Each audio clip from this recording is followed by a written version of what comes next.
Na-try niyo rin ba ang ganito? Yung feeling na hindi na ma-open ang Gcash app mo, tapos hindi na siya lalabas. If you will try to search it on Play Store, parang ganito. Naku, wala ka ng pera niyan. Today, I'll show you on how to fix your Gcash app just by using your Infinix smartphone.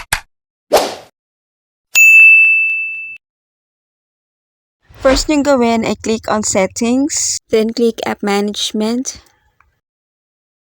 Tapos i-click ang App Settings.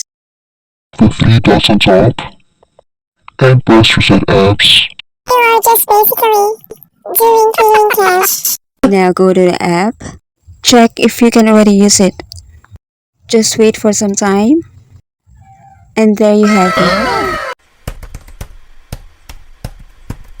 If still you cannot open your Gcash app, go to your Play Store and re-update it. Check your internet connection. Make sure you have a stable internet connection.